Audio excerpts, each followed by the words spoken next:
No need to be. What is up, Jabronis? JJ back here with the crew. Steve Boynton. Some call him Stevie, but he prefers Boynton. Stevie Boynton and Kurt. So going to talk through some of the key bracket matchups that we have. Obviously, full round of 64 about to kick off in what, guys? About 12, 15 hours or so. Almost there. Steve, real quick before we talk onto a few key games in each region and maybe give out some Final Four picks and even some folks we'd like to win it all. Who maybe some thoughts on how the bracket played out and maybe some games you're really looking forward to. Yeah, I think there's some really interesting matchups in the first round that we'll talk about. I think there's some teams that are definitely underseeded, some teams that are overseeded based on the last couple weeks, namely Texas A&M. I think got a bit of a raw deal with their seed. Teams like Memphis and FAU, like two teams that I wanted to see kind of make a run, and they're playing each other. Stuff like that's always interesting to talk about, right? But I mean, we're so close to the games. I feel like those are more like Monday morning topics, on sports talk shows. We're like 12 hours out from the game starting on Thursday. We were chatting a bit earlier. I think the Friday slate of games is actually a bit better, but overall a good first two games. I think it's going to set up for some dynamite games on Saturday and Sunday. You're muted. Muted. Tough scene, boys. I was just saying we were already talking how Friday there's a bunch more games that we like more than the Thursday. It doesn't mean Thursday's going to be a bad slate by any means. It's the best time of year. Kurt, on your end, anything you're looking forward to with this tournament? Anything in particular? I think the first round is going to be absolutely nuts, like legit, just complete carnage. And then I think the cream will rise to the crop. I think Alabama and Houston get there, and I'm a little worried about Kansas, and obviously I'm very worried about Purdue. But I think it's going to be absolute carnage until those guys get there. Cool, good stuff. So we're going to go bracket by bracket. South, Midwest, East, West. Just talking on some highlight of games and then breaking apart from each region who we think makes the Final Four and if we think ultimately somebody from a specific region will win it all.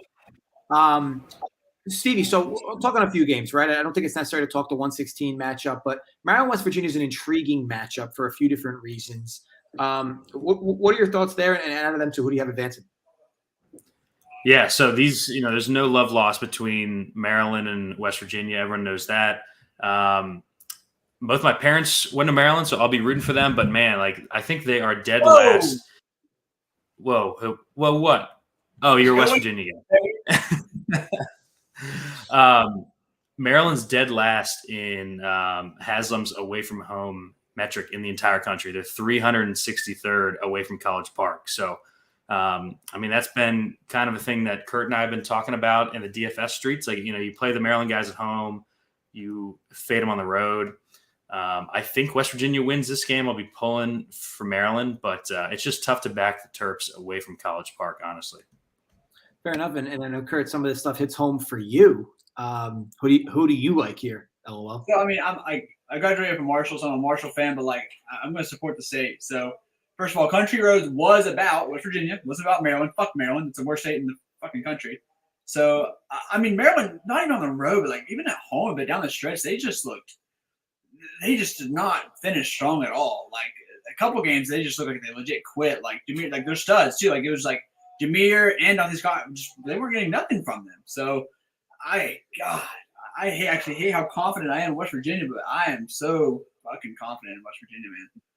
Love it. Love the conviction, too, as well, Kurt. Another game I want to talk about from this region. So, Furman, Virginia. I know Furman's going to be a relatively chalky play. I personally bet Virginia. I look at a lot of what Furman does, and it feels like a lot of what Virginia stops is pretty well. Now, sure, Furman can step back and hit threes, which is what can beat Virginia. But overall, they're not a great three-point shooting team overall anyway.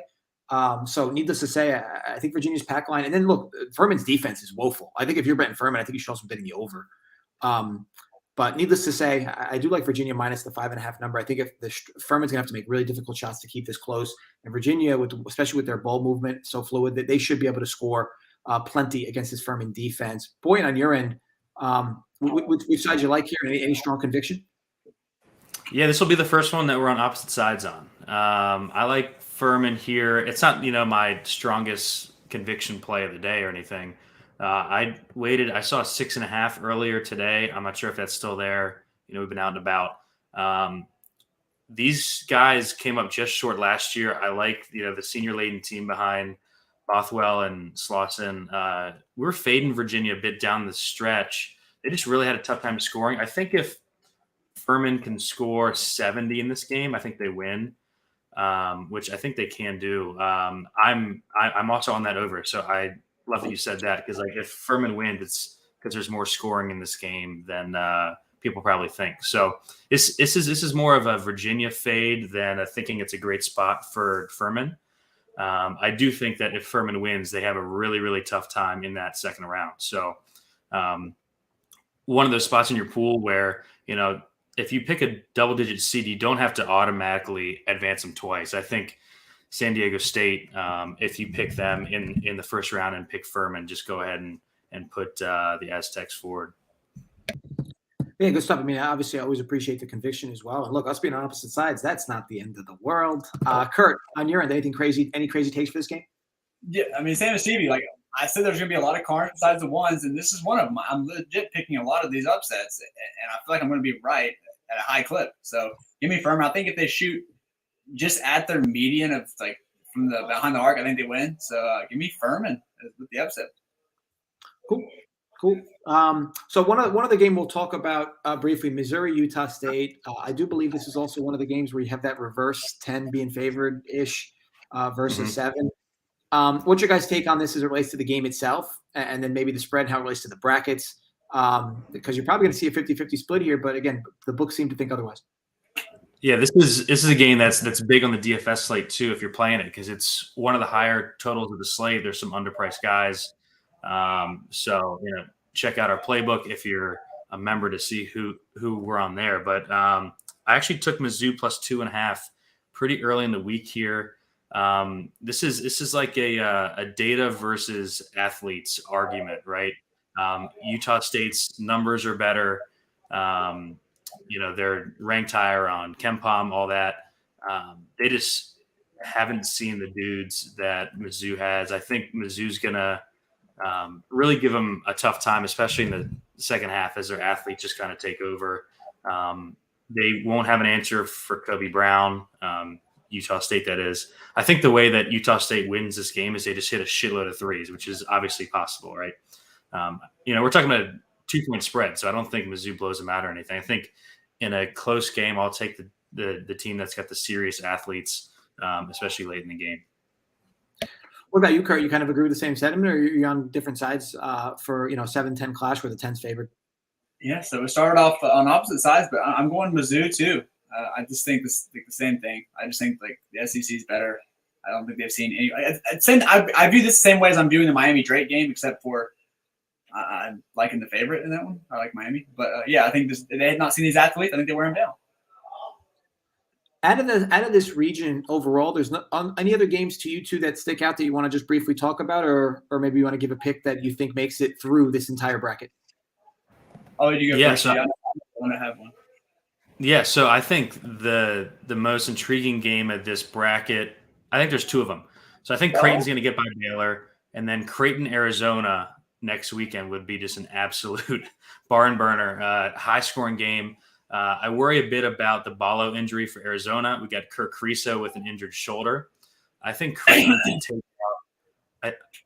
can take out Zona there, and then you get Bama Creighton in the regional final is how I have it going, which would be just you don't get a 6 seed. I think Creighton would be like a 4-point dog there, maybe 5. That's a 6 seed that's top 20 in most metrics. So I think Creighton's a strong 6. I think Baylor is a weak 3 with their horrible defense. I think they're outside the top 100 in adjusted defensive efficiency. I think Creighton gets by both Baylor and Arizona, and then probably runs out of steam against just a juggernaut Bama squad. Fair enough. And Kurt, what about you? Who do you think comes out of the South? Yeah, mine's the same take. I'm a little bit different. I think whoever wins the NC State Creighton game, I think NC State has the guards to give Creighton hell. I think the winner has a chance to go pretty far in the tournament. I built 2. One has Creighton going far. One has NC State going far. So that's my take. I'm leaning toward like my first one was Creighton. I will say it. So, but like I just think the winner ends up beating Baylor, which hurts. I kind of like Baylor. So yeah, I agree with Steve. Yes, you guys are pretty high in that Creighton NC State game means a lot to the two of you. Be fun too. That's gonna be a fun one on Friday. All right, so let's slide over to the East. This is Purdue's bracket, which look, I could say what I want about Purdue. I think everybody, I feel like everybody is starting to drink the Kool-Aid that Painter's a bit of an issue in terms of this tournament, but Fairleigh Dickinson's not going to be an issue for them. Super small team. We were talking about this before, Stevie. That game in theory should be a joke. Who's the tallest guy that starts for that lineup? How tall? 6'4"? 6'3" or 6'4". Garden Edey, who's 7'4". Yeah. It's like Ice Likely guarding. Ice Likely for Ohio State was guarding him in the post. Like legit, that was the matchup Ohio State chose. That shit was hilarious. And he scored like 9 championships. Pretty intriguing matchup because there's a handful of people that do think whoever wins this 8-9 likely takes down Purdue as well. Kurt, I'll start with you here. Memphis and FAU, obviously a very intriguing matchup. I think 2.5. I saw it as high as 3, but it's kind of bouncing back and forth. Memphis is really a hell matchup for a lot of teams. FAU can play with them, though. What's your take on the game, and who do you have advancing here? And talk on the Purdue matchup as well. So this is more me being low on Tennessee and Duke, but I think the hardest game that Memphis would have in their run here, as far as I don't think the matchup that great, but like the first matchup is the hardest matchup for them. I think if Memphis gets past FAU, everyone thinks that they can beat Purdue, but like I don't think it. I think if the train gets going, it ain't stopping there. Like I think they take out whoever gets out of like the Tennessee Duke part of the region, whatever. So yeah, I think this is the toughest. I think if they just get past the first round, I have them going deep, and that's what I have them doing. What about you, Steve? Memphis, FAU. How do you lean it? Yeah, I've got Memphis here, but I don't have a ton of conviction. This is one of those spots where I wish the teams weren't playing each other. Like I said earlier, kind of tough to pick a winner of that going far, but I do agree with Kurt. I mean, both teams are kind of a hell matchup for Purdue. Those freshman guards we saw late in the year, if you press them at all, they just fold. Memphis is going to turn up the pressure the entire game with much more athletic, bigger wings, and then Florida Atlantic just has waves of athletes to throw at them as well. I think I'm fading Tennessee in this bracket. I do like them in the first round. I think they kicked the piss out of Louisiana. Took them -10, I believe, 10.5 maybe. And then that Tennessee Duke or Tennessee Oral Roberts matchup will be interesting. But yeah, I mean, I almost picked Memphis to go to the Final Four. It's tough to pick a 2-point favorite in the first round to win 4 games, right? In an actual serious bracket. But yeah, I mean, I like this Memphis team more than I've liked their teams in the past. You got Kendrick Davis, a senior point guard who's been there before, can carry a team. And DeAndre Williams in his 7th year in college, he's like 26 years old, has had just a hell of a year. I know we were talking about it earlier, Dunkel. He's just, I mean, he's a tough guard. And I think that he matches up well with like Filipowski from Duke or guys from Tennessee. So I think that Memphis is a tough matchup for the types of teams that are in this bracket. And they're obviously underseeded as an 8 seed. I think they're 18 at Ken Palm. So kind of like all things coming together for them. I think if they get past Purdue, they can play in the regional final. I got one more thing about Memphis. Like, what makes me feel a little bit more confident is how much Elijah McCadden has stepped up. Like, they needed another guard to go with the 1-2 punch of Kendrick and DeAndre, the 1-2 game. I said it's on the FTN show, but like, it's not much, but like McCadden consistently being able to contribute like he has down the stretch, it's kind of important. Like, I feel like people overlook that. That's why I have even more confidence in it. Because let's say if Kendrick gets in foul trouble or something, like we saw in the Houston game when Kendrick sat, McCadden fucking went off and kept him in the game with Houston at full strength, which it's something. It's something. Just saying. I was just checking too. DeAndre Williams is actually older than my grandfather. It's impressive. It's impressive that he's still in college. I mean, good for him. He's like the Van Wilder of that Memphis. He's on like his 6th degree or something. All right, so not a lot of. I'll be honest, not a lot of crazy, intriguing games from my perspective in this bracket. We'll talk on one more, Kentucky Providence. But outside of that, I'll let you guys kind of pick and choose from there. But Kentucky Providence, a very interesting matchup. This was a spot where I bet the over myself at the number, what the numbers that were being presented, and we're not seeing a kind of crazy steam regardless.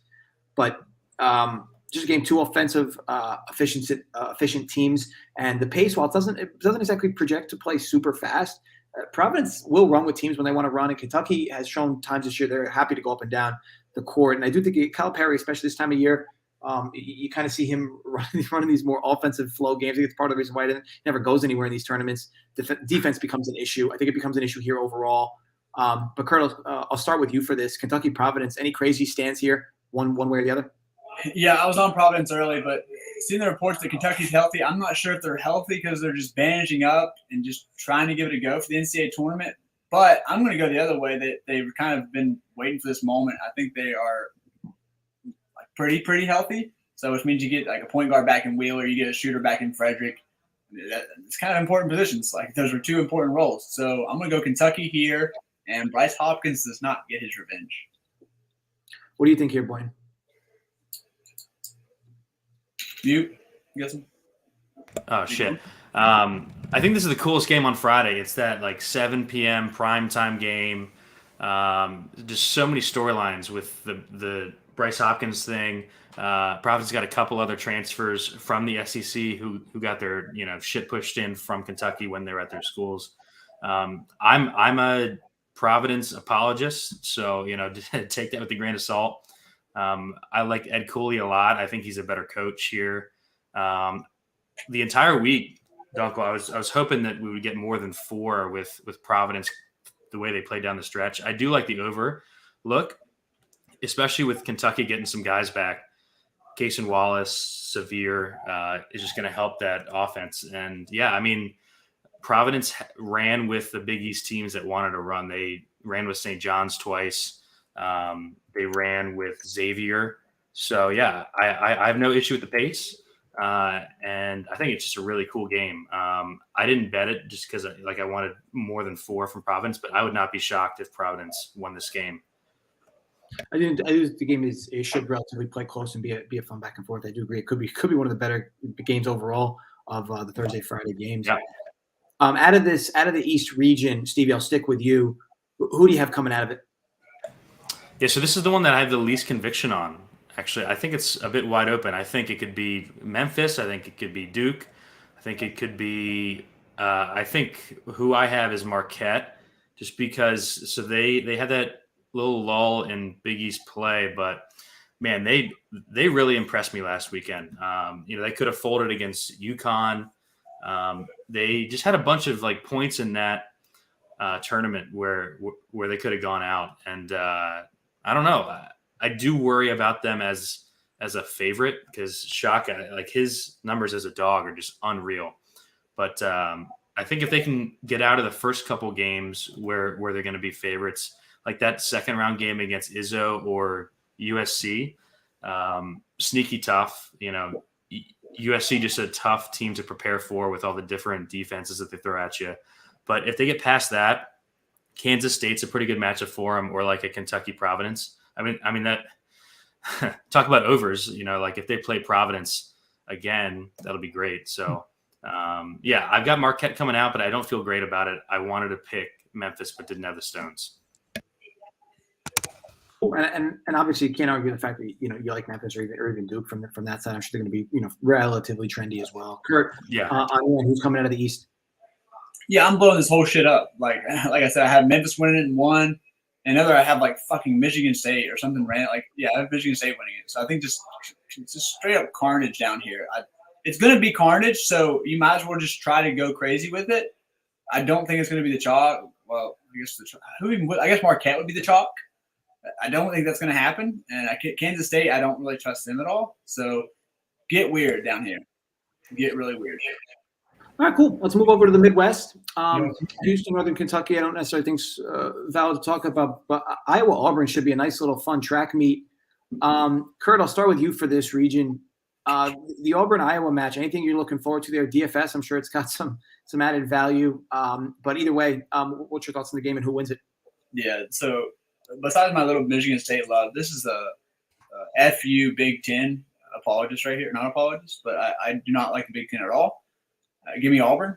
I know they've not really scored the ball great down the stretch, but if there was ever a team to get right offensively, it's playing this Iowa team. So give me Auburn. What about you, Steve? Yeah, I actually bet Auburn here. Iowa down the stretch loses to Nebraska and Ohio State to end the season when they really needed wins too. Just unimpressive. I think Auburn, had a good chance to win that Arkansas game in the SEC tournament. I kind of like the way that they match up, especially Janai Broom. Sorry, I always get corrected on that on the show. I think Broom's got a great matchup here. I think he's going to be a good sneaky DFS play tomorrow too. So if you're playing that slate, you can go double stud. You can go with the Chris Murray, Janai Broom, because I think there's going to be points in this game, as there usually are in any Iowa game, because they just have no interest in guarding anyone. I think Auburn defensively is going to be the reason why they win this game. They're top 30, and they don't allow the three at all. They're fifth on KenPom and 3-point defense. I think that's going to be the difference. Fair enough. Ultimately, a lot of good stuff over there, Steve, because that should be a pretty popular game, fun game to watch, and DFS will be fun as well. An interesting game that I want to talk about, Drake, Miami. So a 12-5, basically got a 1.5-point spread, 1-point spread at some spots as well. Drake getting a lot of respect here after open market at 3.5, drops down almost 2.5 points at some spots. Stevie, on this end, obviously you know the mid majors really well. Drake hasn't had a stellar year by any means, but a good one for sure. They're getting a lot of respect here against a decently respected Miami team out of the ACC. What's your thoughts here on the small spread and the game overall? Yeah, this is a spot where I wanted to be like sneaky on Drake with the Omier injury, and then every single podcast in the country is picking Drake, and then it's now 1.5. Kind of terrified to pick Drake here. I think obviously Miami's got more talent, more athletes, but man, this is a deep, and I think everyone but DeVries is a senior on Drake. So yeah, the Omier injury is huge, because if he's out, then Brody's just gonna just beat him up inside. This is one where I don't have any conviction really. This is one where I'm hoping that you guys do. And then the game, I think it's right after this. I think the Indiana Kent State game is really interesting for an upset. We'll talk about that after. Cool. Yeah, we're going to talk about the Indiana game. Kurt, on your end, any crazy takes in this Drake Miami game? Yeah, I'm all in on Miami. Drake has a big win over Mississippi State. Drake's a good team. Mississippi State plays at a snail's pace. I don't think they've seen a team that plays street ball, and I think that they'll kind of be baited into playing that style, and we'll just get absolutely wrecked. Not wrecked. It's going to be a close game, but I don't think that style will fit them well. I think Omier is going to play. I think we'll see signs of the ankle kind of bothering him, but enough to still have an impact on the game, which is more than enough because they need his rebounding. I still think Anthony Walker could play, and honestly, they still win this game. So I am fully on Miami here. I bet them. They're actually my second highest bet. So, which is funny for a game that's so shaky, but I just wanted to kind of stick it to people who keep fucking picking Drake. So. Yeah, it seems like overall, wanting to show fade, public fade there on Drake. But either way, Indiana, Kent State. So, Stevie, you can tell me what's going on here. Indiana's getting a lot of love, or is Kent State getting a lot of love? Indiana getting a little hate, or is Kent State getting a lot of love, maybe somewhere in between? But Indiana under Woodson, it's a good coach team. They got two studs, obviously led by Jackson Davis as well. Why don't they match up as well here than people may think? Yeah, so I want to pick Kent State in this game. I really like the seniors, Sin Carey and Malik Jacobs. I was kind of hoping that they'll get a better matchup because, TJD could go for like 35 and 15 in this game. I just don't really trust the ancillary pieces on Indiana that much. So they don't shoot threes at all. So, they're going to have to score inside on Kent State the entire game. Kent State's, the top 40 defense at KenPom. I think the best look on this game, and what I bet is the under. I think it was 141.5. I haven't looked since I bet it on maybe yesterday. So I do like the under here, and obviously lower scoring, lower tempo games give the underdog a better chance. Less possessions for TJD to dunk on their asses, basically. But yeah, I think Kent State has, what are they, the 13? I think I think they have the best chance of the 13 seeds to win outright. Like them and Furman are my favorite 2 double-digit seeds, I believe, if you don't get the 10s. And then Kurt, on your end, what are you doing with this Indiana-Kent State game? Hey, mentioned earlier, I'm going to be high on these upsets. Kent State, Indiana's guards are – look, Coach Tofino has been great, but I think he can crack under the pressure, just like I think a couple of these teams do. And look, no one's stopping TJD, first of all, but Chris Payton as a coming over, late help, the guy's elite, like down the stretch, showed signs of an elite shot blocker. Not an elite, he's not, but showed signs of it. So I think that helps. I like that he's emerged. Only took him like 4 or 5 years, but yeah, he's looked good. So they at least got someone who can kind of help double somewhat.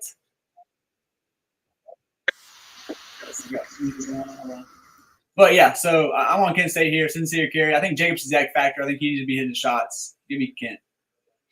Cool. I did bet Xavier minus 11.5.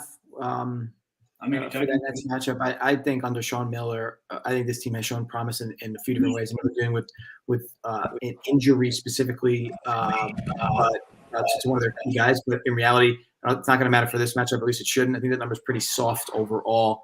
And again, if Xavier didn't get like the best version of Marquette, I think that was just an awesome game for Marquette. I don't lose any respect for Xavier, and I got them actually make the Sweet 16 as well. One more game I want to talk about from here, Penn and Texas A&M, a very interesting matchup. Penn State, quite a trendy team late down the stretch, almost won the Big Ten tournament because of some interesting coaching flubs on the Purdue end. But Penn State's an interesting team, right? This time of year, a team like them that can shoot threes at such a high clip and at such a high percentage in terms of their makes, always has life no matter who they get matched up against. A&M's an interesting spot for them, though. But I will say this, that the few things A&M does really well, it seems like Penn State can bark back. Steve, matchup like this, who are you leaning? Yeah, so this is one where I took A&M right when it came out just because I saw that they were underseeded by probably 2 lines. But this is probably the worst possible matchup that they could dream of. So A&M forces you to shoot threes. All Penn State does is shoot threes. They're top 10 in three-point percentage and percentage of field goal attempts as threes. They've got 3 different guys that shoot over 40%. They got the best guard in the country. Yeah, I mean, the spot just screams Penn State. But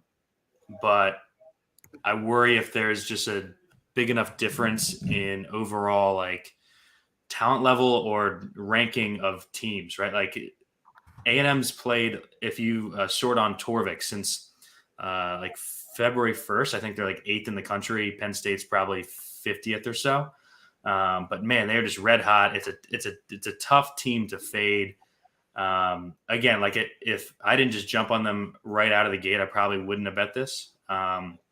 But yeah, I mean, it's gonna be a fun one and kind of a litmus test too of the talent versus matchup type thing. Definitely should be fun. It's definitely a nice little disparity in playing styles for sure. And as you mentioned, if A&M just lets you shoot threes, we saw with Alabama a few different times this year, whether Alabama made them or not, they were shooting open threes all game long. Penn State is not a team to just let sit back there and shoot wide open threes. But look, if Penn State's missing them, I mean, anybody can really beat that team. Kurt, on your end, any crazy takes here? Penn State has been shoving it to me this past couple of weeks. I can't lie. But, I mean, they have shooters, so, like, they're going to make shots. But it doesn't matter. I'm going Texas A&M to win this game, and then I got Texas A&M beating Texas as well. Can't wait for that game after Texas A&M takes care of Penn State. I think they're going to humble them, and then we're going to see Texas A&M beat Texas, and then I'm going to be happy and win all the money. I'll stick with you here for the Midwest, Kurt. Who do you have coming out of it? Got my glasses on now. I can see. Oh man. Oh, I had Houston. Yeah, like I said, I had the carnage happening. I got Houston playing. Xavier? Yeah, Xavier. Sorry, my thing won't get big. It's really small. I got Houston Xavier. Not I a think word. it's not that I love Xavier either. It's just the fact that like I think Iowa State loses to Pitt, and I think Xavier takes care of Pitt, and then I have Texas A&M beating Texas, which would have Xavier playing Texas, and I think Xavier takes care of that. So Xavier's shaky, but that's what I got. Fair enough. Boynton, how about you? Who do you have coming out of here? I've got Houston coming out of the region. I've got them playing Xavier. I kind of agree with you, Noko. I've been high on Xavier all year. The mental injury hurt, but they're a little bit better defensively without him. You move Hunter to the 4. Xavier Texas would just be an awesome game. Pace all around there. Yeah, I kind of went with Xavier there because I think Texas is going to be chalkier in brackets than people think. I mean, everyone just saw them just steamroll through the Big 12 tournament. So even though I've got early season futures on Texas, in brackets I'm taking Xavier over them because I don't think that'll be popular, and I would be taking Houston over Texas anyways. So for bracket purposes, I've got Xavier there. And I'm with you guys there as well. The difference is that I'm basically all in on my brackets with Xavier reaching the Final Four. If they beat me, they beat me. But look, Sean Miller is a great coach, and he's got a ton of talent in his first year as well. So not out of the realm of possibilities for sure. We'll move over the last side of the bracket, the West. Obviously, a quick, interesting matchup. SEC, Big Ten. Big Ten's not getting much respect at all from the market. But this spot here in particular, Arkansas, Illinois.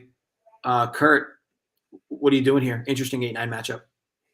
Oh man, Arkansas is going to cook me, but I'm going 100% Arkansas here.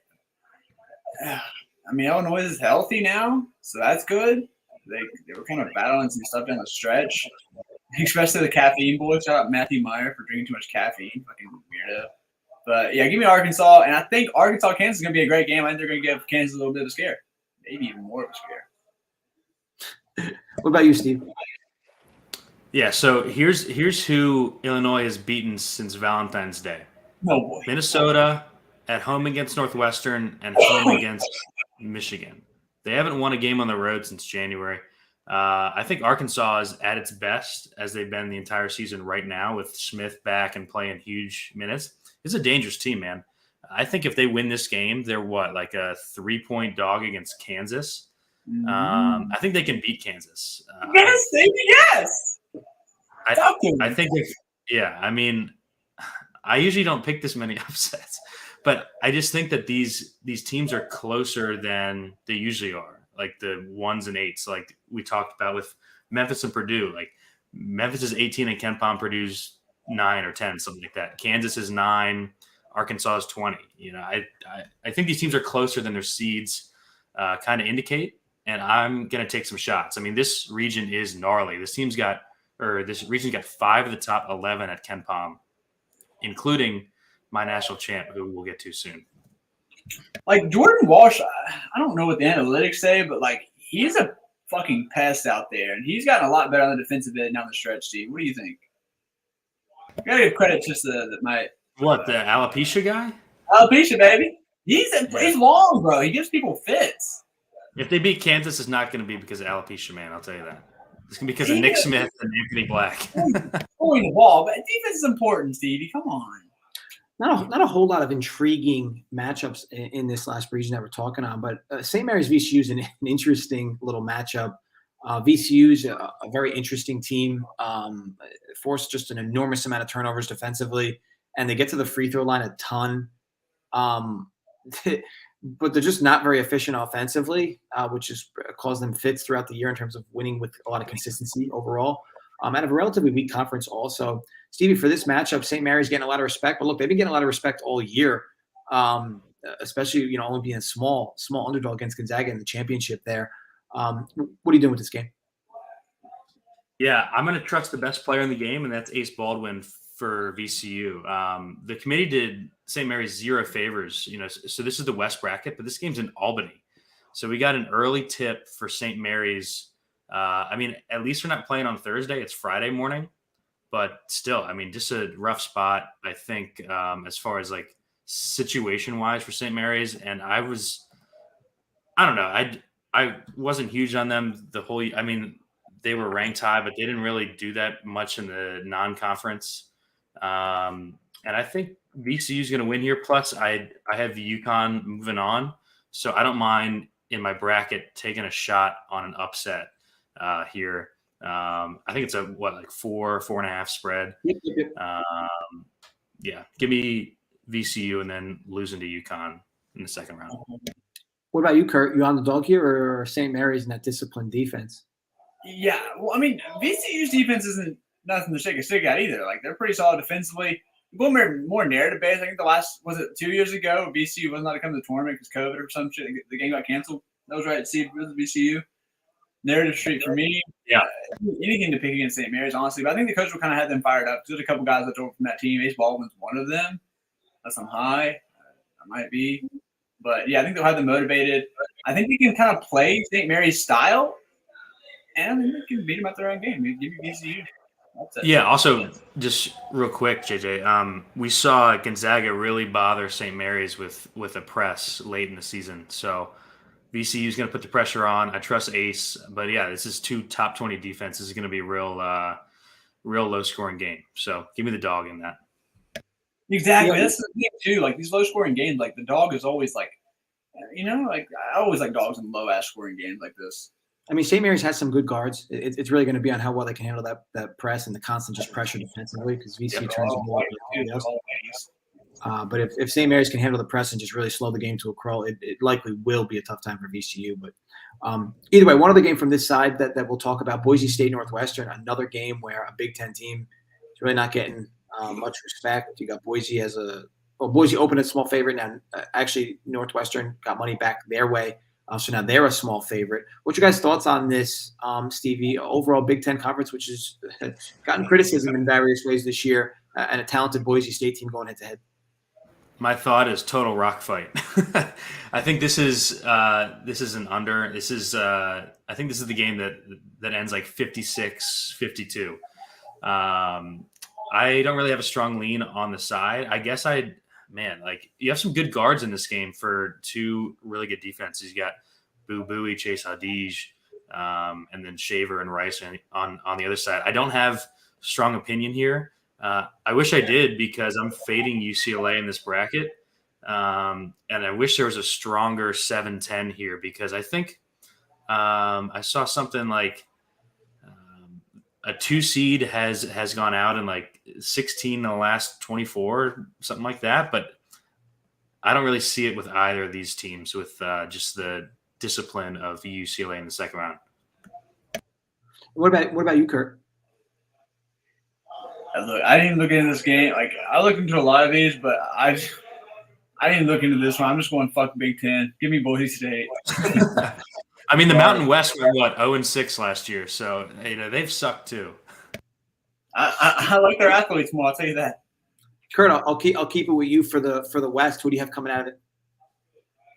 This pains me because I hate their guards, but I know they have guards that are capable. And it's actually my sleeper champion. I'm not giving Chalk Bama or Chalk Houston, but give me the Zags, man. Hopefully, one of their 2 other guards finds something. It's extremely random ass pick. I know Stevie. I think there will be a sleeper from this region that comes out and has a chance to win it all. Give me Gonzaga. Here's why I like it, Kurt. It feels like every year Gonzaga's got a top team in the country, and everybody. No, not this year. They suck this year.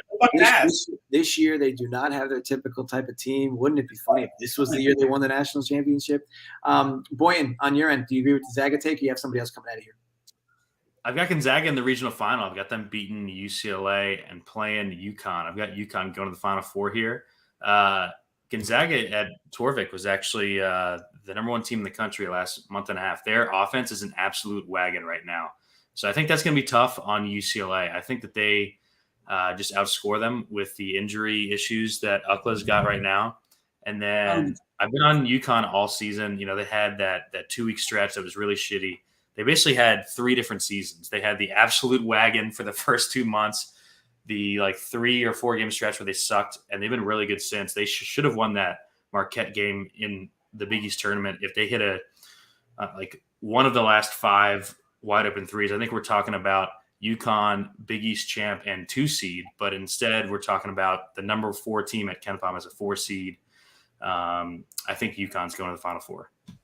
Love that. Can we talk about UCLA? Like, no one understands these injuries, Steve. Like, they think UCLA is fine. Not having Boynton and Clark is really fucking bad, guys. Like, it's not good. It's a rim protector and it's the best perimeter defender. It's not a good thing. So please be cautious how far you have UCLA. If Boynton's full go, fine. Clark isn't just the best defender on their team. Yes. Evan Myers got him as the best defender in the country. So you're missing him and the rim protector. So please be conscious when you're picking UCLA to go far that these are their best defenders. I love UCLA. Just to run my shot, I love the team, but just be careful. Yeah, Dan Castro in the chat has a good point. Yeah, no Hurley concern. Yeah, that's my concern is they're coached by Dan Hurley. We hate him too. But we shall see. I do agree. It's tough to love UCLA going deep, especially with their big thing being defense. And they arguably lose the best defensive player in the country. Stevie, your Final Four was more or less Creighton, Marquette, Houston, UConn, I believe. Maybe Bama over Creighton, somewhere in between. I had Bama over Creighton, yeah. So it's Bama, Marquette, Houston, UConn, yeah. So who do you have out of there winning it all? I've got Bama, UConn in the championship with UConn taking it down. Woo, baby. Cool. And I think a lot of people have felt pretty strong about the Big East this year. And UConn is one of those teams that does both things really well. They're really efficient offensively, and they're really good defensively. And the Big East, I mean, a lot of people like Marquette. Obviously, we like Xavier. Let's be real here. That was arguably the best conference in D1 this year. A lot of tough teams from there. And we see with how many teams got in. So, no, can't mind that at all. I'm somebody who did think the Big East was the best conference in D1 this year. And you're just picking the best team from it. So no qualms there. Kurt, on your end, your Final Four was either NC State or Bama, whoever won that matchup. Memphis, Houston, Gonzaga. Who do you have winning it all? Damn you. You're good, man. You're sharp. Bama Gonzaga, which, oh my God, that'd be such a matchup again. Oh, and then give me Gonzaga winning this one. And Gonzaga winning it all. Gonzaga winning it after all the pissing down their leg years. No, so I actually all the brackets when Virginia won after losing to UMBC, everyone was sick of them. I had them winning. So am I trying to replicate that? Yes. So that's what I'm doing. I'm sorry. No, can't complain at all. So that basically wraps it up. Kurt, I'll let you say a final note about the tournament, and then we'll go to Stevie, and then we'll get out of here. We're 12 hours away. I think I speak for everyone when you wake up on this day and Super Bowl, you wake up just another day. You wake up on NCAA tournament day and you're just fucking stiff. Like you wake up you always have morning wood, but you wake up, you're tingling. Like you feel like you just did like, I'm so excited. It's legit like Christmas, best time of the year. Happy to spend it with you guys too. So let's get at it.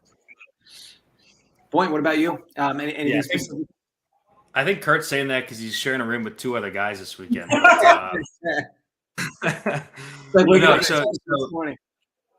Gavin just gave me that 2-seed stat. So all 4 2-seeds have made the Sweet 16 14% of the time since 1979. So that's way lower than you'd think, right? Going down. Yeah, right. One of them's going down. I'm not sure which, but yeah, this is gonna be an awesome weekend. We'll be live every morning at 10 a.m. Eastern to break down the DFS slates. So join us for that. That'll be fun. If you're in the Mania, good luck if you're not playing me. And we'll see y'all tomorrow morning. Awesome. Big thanks to you, Boynton, and you, Kurt, obviously running a late night show. And thank you, obviously, to everybody in the chat chiming in as always. But folks, yes, gamble responsibly, stay safe, and yes, run pure. Enjoy the madness.